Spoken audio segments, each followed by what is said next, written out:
Channel Suman Vishwakarma blog. अनि अहिले चाहिँ बिहानको 5:45 पनि भइसक्यो। अनि आजको ब्लग चाहिँ मैले मेरो मकैबारीदेखि सुरु भइसकेको छ।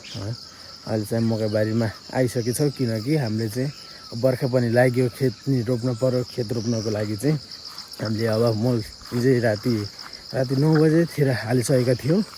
अनि अहिले चाहिँ म भर्खर आएको अर्थुङ्गीबाट चाहिँ म भर्खर आएको जामुनहरूको हाम्रो गाउँ यो भयो। अब चाहिँ हामी जान्छौँ गोविन्दे जीवा सबै छौँ होला, ट्र्याक्टर रेडी गर्छौँ, त्यसपछि मलहरू सबै रेडी पार्छौँ। त्यसपछि चाहिँ अब हामी चाहिँ आज चाहिँ खेत रोपिन्छ गाइस। धेरै रमाइलो इन्ट्रेस्टिङ हुन्छ, सबै हुन्छ। त्यसमा चाहिँ म भ्लग गर्नेछु के कस्तो हुन्छ, सबैले माया देखाइदिनु है त ल।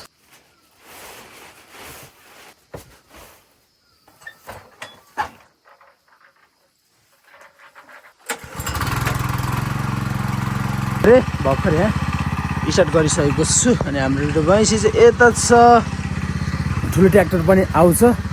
अब चाहिँ हामीले के गर्नुपर्छ भने मोल लग्नुपर्छ गाइस। यहाँदेखि चाहिँ हाम्रो मोल यता छ, ट्र्याक्टर पनि आउँछ, मैले हेरौँला।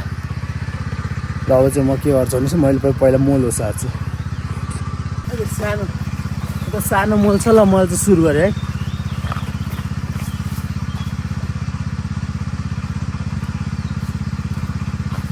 हजुरले किन होला झोरा दाम यस्तरी लाग्यो, यस्तो फोहोर लाग्यो भन्नुभएको होला, किनकि आज खेत रोप्ने हो नि त। त्यो कारणले चाहिँ किन सफा लाउने र देहर हिलो हिलो भइन्छ, देहर चाहिँ मैले फोहोरी कपडा चाहिँ लगाएको थियो, कारणले हो गाइस ल।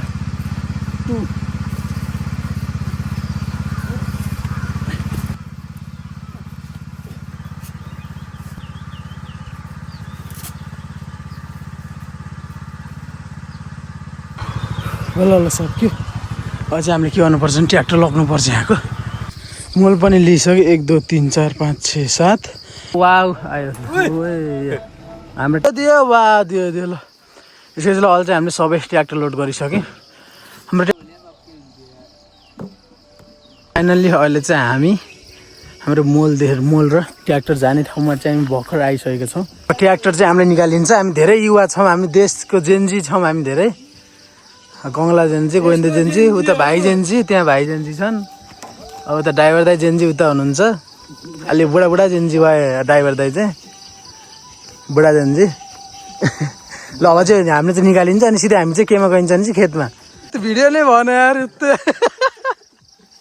के कारण यार हालिदिन्छ सुरु भनेर हिँड्ने मान्छे त बाटोमै लोटेर तिमीले पनाउँदै हान्यो। त्यो त भिडियो भएन यार, ठिकै छ त्यही पनि। छोटो हानिदिन्छु ल। अहिले मोल ओसारेका छन्। मैले नि एकखेप चाहिँ लड फालिसकेँ। अनि अहिले चाहिँ ठुल्ठुला बोरा छन्। अब मैले चाहिँ यसलाई चाहिँ हाफ गरेर फेरि यसलाई हाफमा हाल्न पर्ने हुन्छ। मैले चाहिँ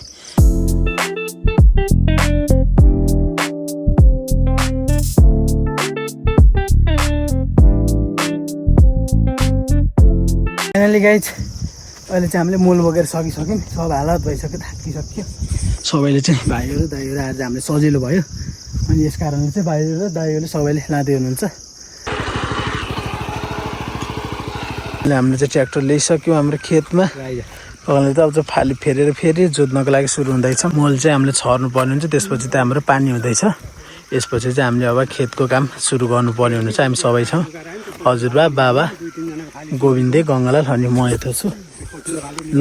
यहाँ भलकमा स्वागत छ हजुरहरूले, यता हेर्नुहोस्। हाम्रो भाउजूलाई स्वागत छ भिडियोमा, आन्टीलाई स्वागत गर्नु पऱ्यो नि। आन्टीहरू बल्ल आउनु भएको छ खानासाना खाएर। बाबाले हजुरबाले यता आली खन्दै हुनुहुन्छ, अनि गङ्गालाल यता छन्। म चाहिँ भिडियो गराउँदैछु। हजुर खानेपानी ल्याइदिउँ, खानेपानी ए ल चाहिँ हामी खानासाना एकछिनपछि भेटौँ ल। यो चाहिँ बिहानको खाने बेला भइसक्यो, खेत रोप्ने बेलामा। गर्मी गरेर त बसिरहेको छ। हजुरबा, बाबाले, मम्मीले खाँदै हुनुहुन्छ। अनि उता चाहिँ हाम्रो धान बिउ चाहिँ निकालेर लाउनु भएको छ। अङ्कलहरू, आन्टीहरू, भाउजूहरू सबैले, हजुरआमाहरूले।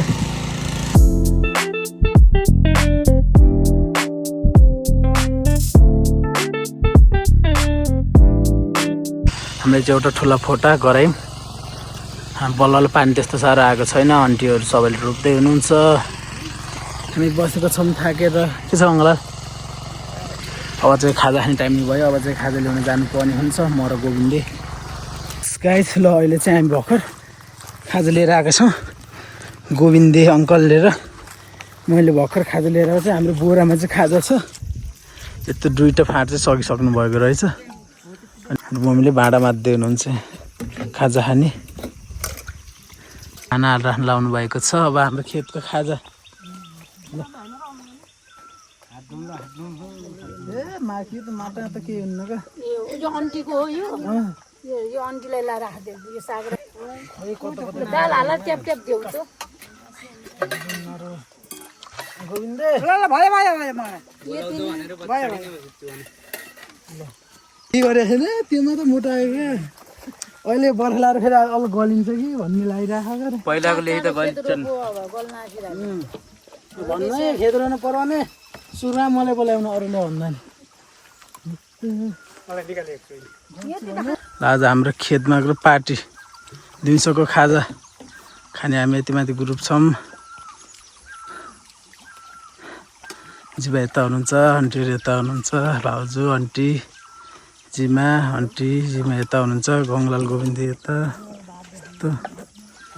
मम्मी ठिक छ नि ल बा हाम्रो आन्टी उता हुनुहुन्छ। जुम गरी आन्टीले त खाएको त त्यस्तो हिला त गर्मीले हो क्या त्यो हिला बसेको त्यस्तो टुबेको साडी। मलाई चाहिँ यता छ खाँदैछु मैले। हाम्रो भाउजू यहाँ टाउको छेकिनु भयो क्या झन्। भाउजूले अघि नै राख्ने हो क्या झन् गउँले टक्क्रकै छेक्नुहुन्छ झन् यस्तो दया मिला खान्छन् त हैन यो के हो र दाल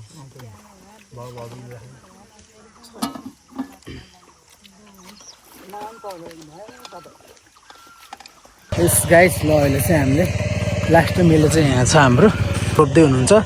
आज त तिनवटा ठुल्ठुलो फटा चाहिँ हामीले सकिसक्यौँ। अब यहाँदेखि चाहिँ माथि फेरि लस्कारै हुँसम्म छ। गङ्गलालले अब त हामी त यहाँ आली लगाउनु पर्ने छ। बाबाले चाहिँ जोत्दै हुनुहुन्छ। म त यता चाहिँ थाकिसकेँ बिहान त कसी अब चाहिँ हाम्रो हुन्छ।